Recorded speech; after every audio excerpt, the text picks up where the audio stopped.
pedindo que os nossos caminhos sejam iluminados, que o conhecimento que nós adquirimos na casa espírita sirva para pavimentar o caminho da nossa vida com fé, com amor, com esperança. Então, nós vamos refletir um pouco, pensar um pouco sobre o Evangelho no Lar. Quem aqui faz o Evangelho no Lar? Muito bem, é um momento bastante importante, como já foi dito aqui. Vamos ver por quê, né? Podemos começar por uma lembrança que nos traz Emmanuel num livro ditado por Meimeia Chico Xavier, quando ele nos pergunta o que nós fazemos todos os dias na nossa casa. Nós limpamos a casa, nós providenciamos o alimento, nós providenciamos a segurança daqueles que moram ali, nós damos atenção e carinho àqueles que convivem conosco, e nisto fazemos muito bem, evidentemente. Mas ele nos chama a atenção de que só isso não basta. Porque uma coisa é cuidar da casa e outra coisa é cuidar do lar. São coisas distintas, são coisas diferentes. A mesma diferença que existe entre nutrir o corpo e nutrir a alma, né? Nós temos que cuidar de tudo isso ao mesmo tempo. E os cuidados que são exigidos são diversos. Então, podemos pensar assim: a casa pode estar limpa, organizada, pode estar impecável. E, no entanto, nós internamente nos sentirmos perdidos. Pode acontecer. O externo aparenta beleza, harmonia. Internamente nós não estamos bem. Então, são coisas diferentes. Ao mesmo tempo, a mesa pode se encontrar farta. Podemos ter todo o necessário na mesa, mas o nosso coração sente um vazio. Portanto, né, não é a mesma coisa. Esse carinho que nós oferecemos aos que nos cercam, aos nossos familiares, aqueles que convivem conosco no dia a dia, que moram conosco, ele pode ser mais, às vezes, um apego e uma necessidade da presença do que propriamente amor e carinho verdadeiros. Então, todas essas distinções são importantes que a gente faça. E até a nossa conta no banco pode estar cheia, mas a pessoa pode se sentir completamente perdida. Então, são coisas diversas. E daí a importância, então, dessa mensagem de hoje, que é a do Evangelho no Lar, porque ela vai nos ajudar a conciliar todos esses cuidados, com a casa, com a alma, com o corpo, com o nosso bem-estar interior. Então, o que é exatamente o Evangelho no Lar? É uma reunião familiar que se dedica ao estudo e à reflexão dos ensinamentos de Jesus.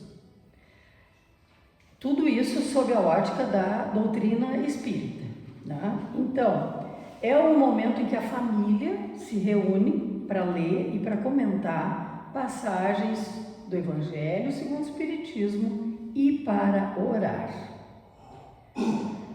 Por que, então, fazer o Evangelho no Lar? Existem alguns motivos.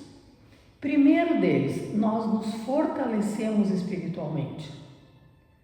Nós nos sentimos mais ligados à questão espiritual do que propriamente à matéria, porque com a matéria nós nos envolvemos 24 horas por dia, 7 dias por semana, e não poderia ser diferente porque nós também somos matéria. Então, precisamos de alguns momentos em que nos voltemos mais para a nossa alma, né? Para nós como espíritos, para nos elevarmos espiritualmente. Desse modo, nós também elevamos o ambiente doméstico. O ambiente da nossa casa se modifica quando nós fazemos o Evangelho no lar. Porque nós elevamos o nosso pensamento, as nossas palavras, as nossas atitudes. E o que significa elevar, né? Exatamente se ligar às questões espirituais, essas questões que são mais abstratas, e nos afastarmos um pouco mais da matéria, dessas necessidades que são evidentemente exigências do nosso corpo físico, são necessárias, né? São mesmo necessidades básicas, mas nós não somos só isso, nós somos basicamente espíritos. Então temos que nos dedicar também a isso. E o ideal é que nós possamos escolher então esse momento de realização do Evangelho no lar para nos dedicarmos especialmente, como nós fazemos aqui nessas reuniões doutrinárias, para pensarmos, refletirmos sobre o Evangelho, sobre estas questões que são transcendentes, que nos ligam ao eterno, nos ligam ao que é divino em nós. Então, é importante essa consciência e esse momento de dedicação a esse tipo de estudo. Porque aquilo que é material, nós sabemos, é passageiro. O que realmente fica é o que é espiritual, que é eterno. Além dessa elevação e fortalecimento espiritual que nós adquirimos com a prática do Evangelho no lar, nós também estimulamos a nossa própria prática desses ensinamentos de Jesus, porque nos estimula a passar da teoria à prática. Por isso que nós nos reunimos para conversar, para pensar sobre isso, para refletir esses ensinamentos no nosso modo de ser também, para que efetivamente se coloque em prática o que nós sabemos na teoria. Porque realmente para bem entendermos o Evangelho, nós precisamos vivenciá-lo, vivê-lo no nosso dia a dia, né? Nós sabemos de pessoas, às vezes, que têm muito conhecimento, que sabem citar as obras básicas e obras complementares, dizendo, em tal capítulo, mas na sua prática diária se encontram distantes dos ensinamentos realmente, né? Então, são sábios, são até expoentes, mas a sua prática não é propriamente a vivência do Evangelho. Então, não é o que nós buscamos de fato. Nós buscamos essa vivência no nosso dia a dia, nas nossas atitudes, dando exemplo. Então, a realização do Evangelho no lar nos ensina a colocar em prática o que nós estudamos. E em relação às crianças, tem um valor especial, porque já educa as crianças dentro da moral cristã. Elas já vão aprendendo desde pequenas diferença entre certo e errado, a ter mais empatia pelos outros, se colocar no lugar do outro. Então, se a criança já aprende, né, desde pequena, estimulada a participar da realização do Evangelho no lar, ela já vai adquirindo valores morais, valores espirituais que vão guiá-la durante a vida. Nós sabemos de muitas crianças que participam do Evangelho no lar, à medida que vão crescendo, vão se distanciando da prática religiosa, independente de seu espiritismo ou não, mas que mais tarde, já na vida adulta, aquela sementinha que foi plantada quando eram crianças, floresce, né? Isso é muito importante, porque dá uma base para a educação, para o desenvolvimento destas crianças. Então, estabelecer esse tipo de ambiente nos traz ainda uma proteção espiritual para o lar. Por quê? Porque através da realização do Evangelho, com a elevação do nosso tipo de pensamento, de sentimento, de atitude, nós nos conectamos com espíritos bons, com espíritos mais adiantados do que nós. E eles, vendo a nossa boa vontade, se colocam à disposição para nos auxiliar. Isso já nos diz o Evangelho em várias passagens, inclusive explicando lá na coletânea de preces espíritas, o último capítulo do Evangelho, os efeitos que tem nós orarmos. Então, quando fazemos o Evangelho no lar, nós estamos orando, estamos em prece, aprendendo os ensinamentos, refletindo sobre eles e recebemos essa proteção espiritual de bons espíritos contra as influências negativas, né? Porque esta atitude, esta ação, ela nos aproxima desses bons espíritos, facilita a nossa comunicação e com eles e facilita então o apoio que eles vêm nos dar, criando uma barreira espiritual, uma barreira de energia, né, contra as forças danosas que podem também se aproximar de nós. Então nós temos que nos fortalecer no orar e vigiar, que Jesus nos ensinou.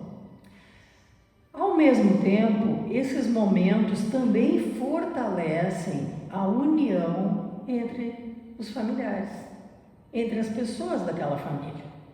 Isto é muito importante, porque nós sabemos todos que tantas vezes entramos em alguma desavença, em algum distanciamento com um familiar, e se nós estamos acostumados a trocar ideia, a conversar, a nos comunicarmos durante essas reuniões do Evangelho no lar, fica mais fácil, num momento de dificuldade, haver uma boa comunicação.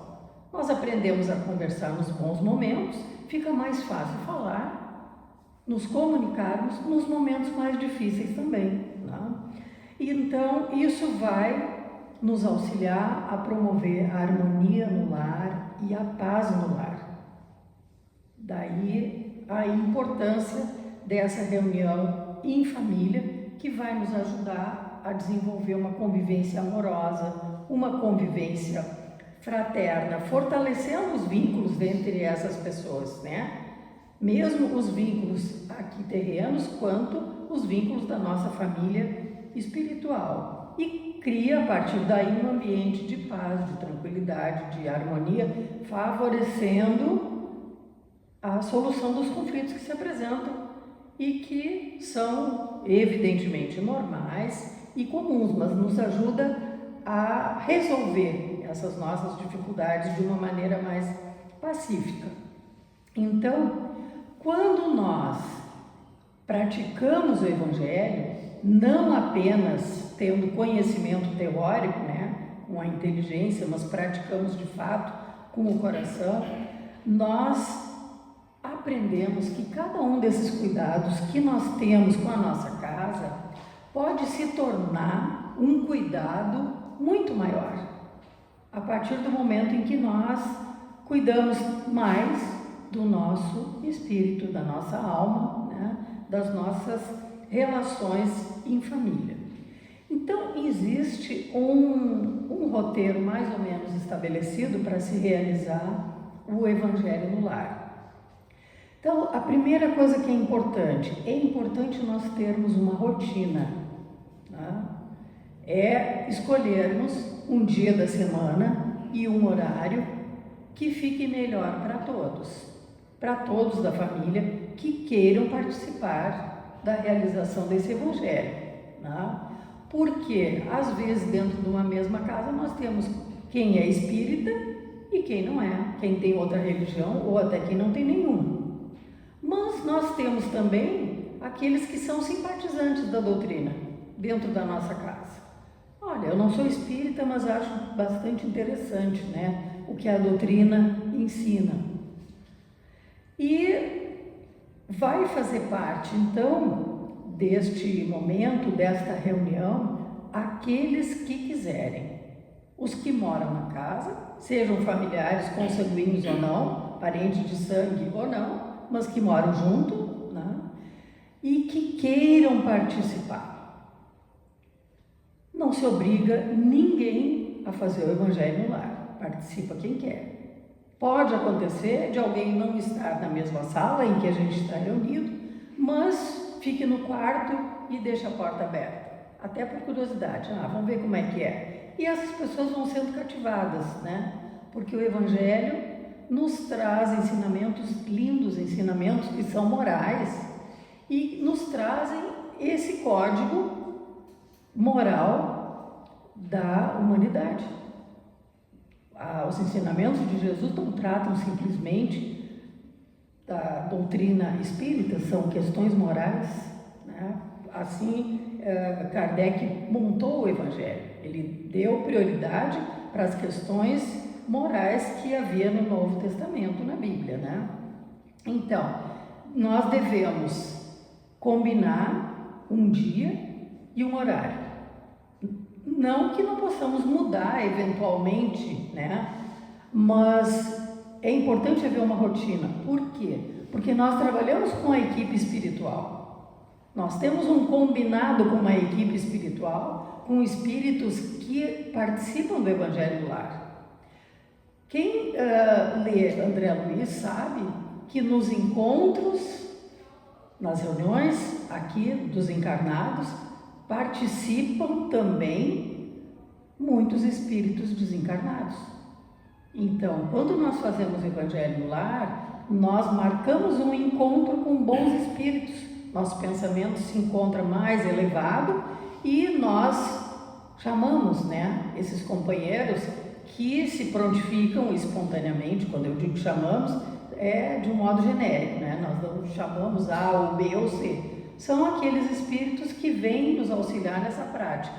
Então, esse compromisso também nós temos entre nós e com eles. Daí a importância de se ter um horário. E fica mais fácil de nós nos organizarmos. Não, eu sei que lá em casa o Evangelho no Lar se faz domingo às 11 horas, domingo às 10 horas, ou segunda às 8 horas, às 20 horas. Então, nós podemos nos organizar em função desse horário. De preferência, um horário que todos possam participar, né? Aqueles que desejarem, conseguem se organizar antecipadamente, né? E, por isso, importante que nós sejamos pontuais, que nós sejamos constantes, regulares, e a orientação é que se pratique o Evangelho no Lar uma vez por semana. O que não significa que nós não vamos ler o Evangelho nos outros dias da semana. Nós vamos ler todos os dias, se assim for o nosso desejo, e isso é interessante, né? Mas o Evangelho no Lar propriamente, que é uma reunião diferenciada e especial, a orientação é que se faça uma vez por semana. Então, buscamos já o dia e o horário, agora vamos falar do ambiente. Procuramos um ambiente tranquilo, um ambiente que nos deixe em paz, em harmonia, que não tenha ruídos, que não tenha barulho para nos distrair, para nos atrapalhar, né, a concentração, nos atrapalhar o estudo. Um ambiente, alguns até recomendam para quem gosta, que pode ter uma música de fundo bem suave, outros se distraem com a música, preferem o silêncio, né, para poder conversar só sobre aquele determinado assunto. De preferência, então, nós fazemos o Evangelho no Lar em volta de uma mesa, porque nós vamos fluidificar a água. Sobre a mesa nós colocamos uma jarra d'água, ou uma vasilha d'água, alguns copos, né, um para cada participante do lar. Cada um pode também ter a sua garrafa e fica mais fácil se o ambiente tem uma mesa, mas isso não é obrigatório. Nós sabemos que no Espiritismo não temos rituais, né? E não precisa ser toalha branca, importa é que todos estejam bem acomodados. Se não tem mesa, ou se prefere que não seja na mesa, não tem problema, sentamos no sofá, sentamos em cadeiras, mas que o ambiente seja tranquilo para que possamos fazer essa reflexão. Então, colocamos a jarra d'água, ou uma garrafa, ou várias garrafas, dessa água que vai ser fluidificada por esses mensageiros, né, de Jesus que vão nos acompanhar, e um exemplar do Evangelho segundo o Espiritismo. Alguns também recomendam, ou, digamos, admitem que se faça o estudo de outras obras além do Evangelho. Isso vai de cada um. Se a gente tem muita gente jovem e o linguajar do Evangelho já é muito pesado, muito empolado, não tem por que não se utilizar algum outro livro espírita. O que importa é o aprendizado que nós fazemos naquele momento ali. Então, podemos utilizar o livro dos Espíritos também, né? Mas o Evangelho, daí o nome Evangelho no Lar, costuma ser o mais indicado. Porque a gente nunca exaure, né, o Evangelho. Cada vez que a gente lê o Evangelho, entende um pouquinho mais, entende um pouquinho diferente. Então, os ensinamentos do Evangelho são infinitos, podemos dizer, né? Não é numa encarnação que a gente vai aprender tudo que tem ali. E não se impor a participação de ninguém, né? Como eu já falei, isso é importante porque cada um tem o seu livre-arbítrio, é livre para escolher participar ou não, e pode acontecer de uma pessoa numa casa onde moram várias fazer o Evangelho Lar sozinha, não tem problema nenhum. Então, que ela fique num ambiente sozinha, refletindo, mas faça o Evangelho no lar. Se tiver crianças, que a gente não se irrite com as crianças, né?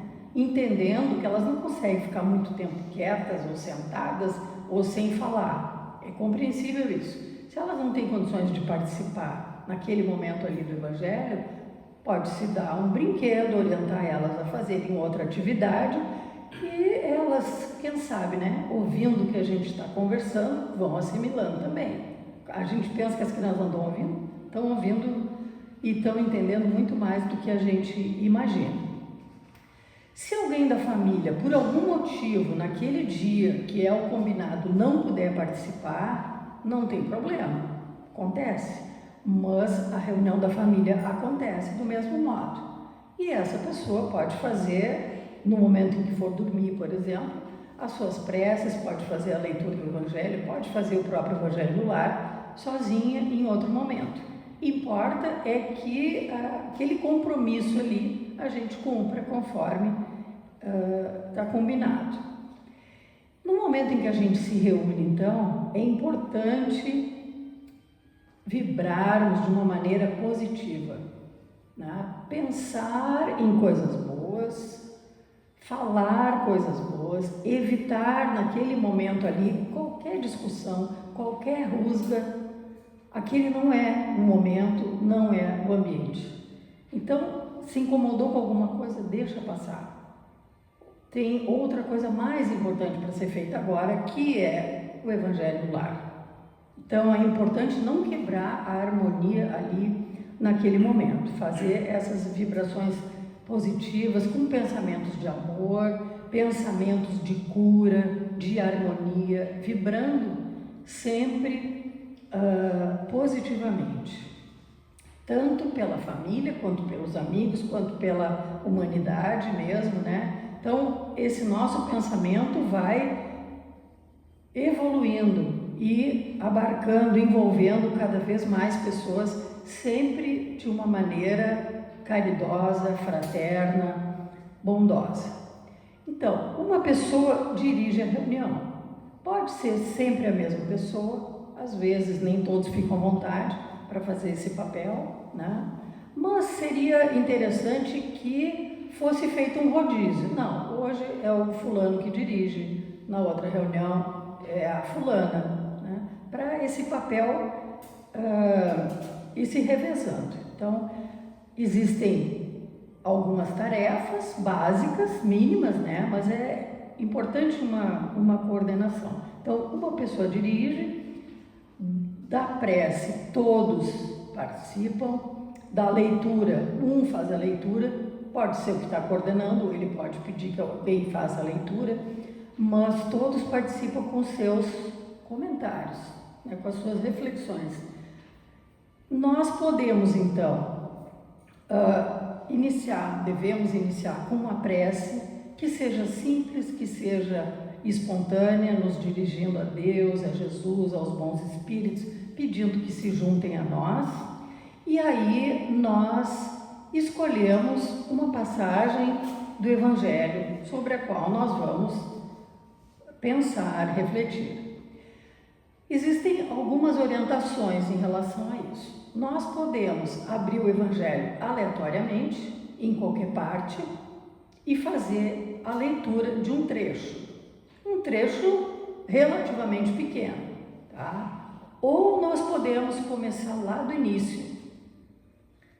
E aí, a cada semana, seguindo aquele capítulo ali que nós começamos já nas semanas anteriores. Ou nós podemos ainda terminar um capítulo, então assim, durante algumas semanas nós estudamos este capítulo em sequência e depois abrimos aleatoriamente para um outro capítulo e estudamos aquele outro capítulo até o fim também, tá? Aí depende de cada um. É interessante, a mim particularmente, né, prefiro abrir aleatoriamente toda semana, porque é interessante, porque parece que aquele trecho onde nós abrimos o Evangelho é uma mensagem para nós, né? Para alguém ali do grupo, mas era para mim, eu que abri, era para mim.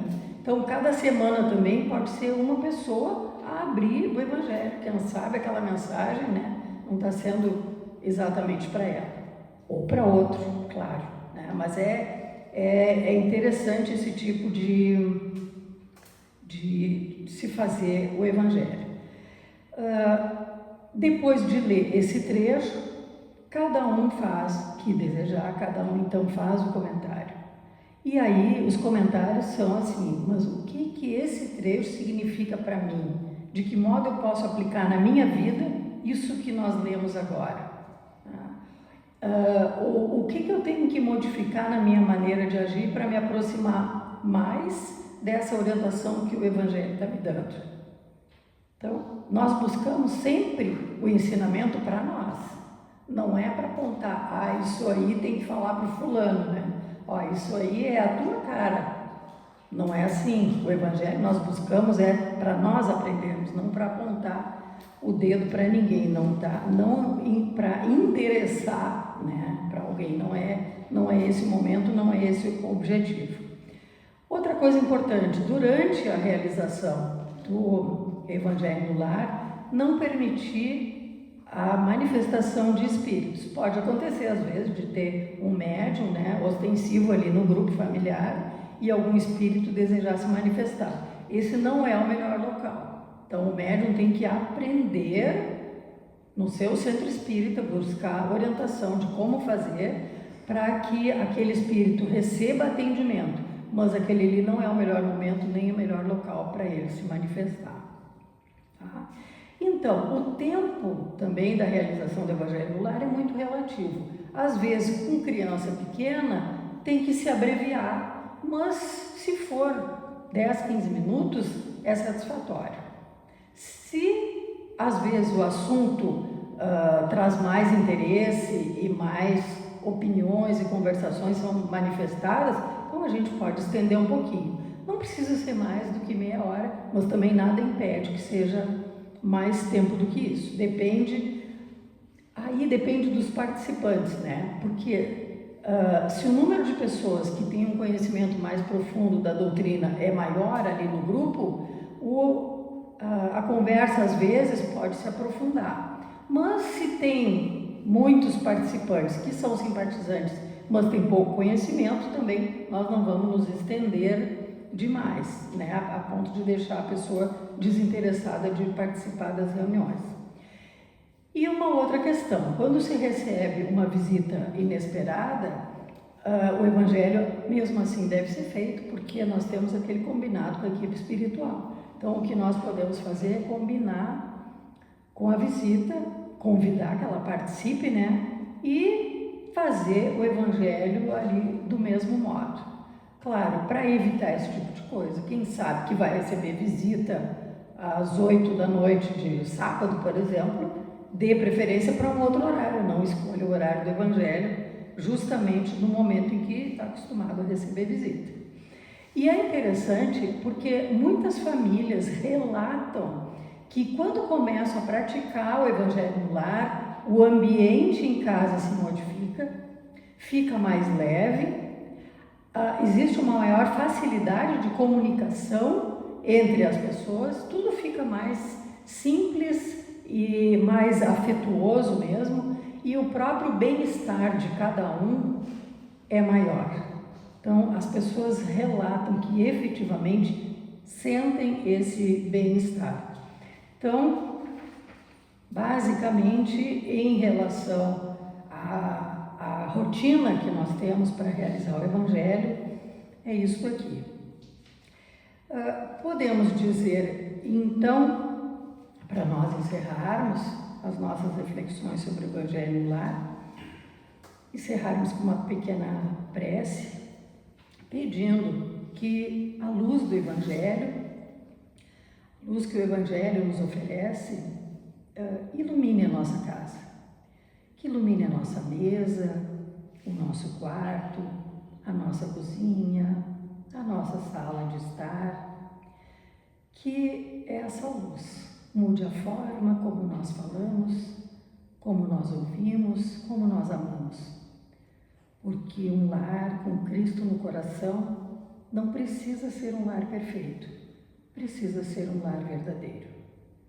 E que todos, então, possamos incorporar essa prática em nossas vidas, com amor, com dedicação e com fé, lembrando sempre das palavras de Jesus: onde estiverem 2 ou 3 reunidos em meu nome, ali eu estou no meio deles. Muita paz e muita luz, que assim seja.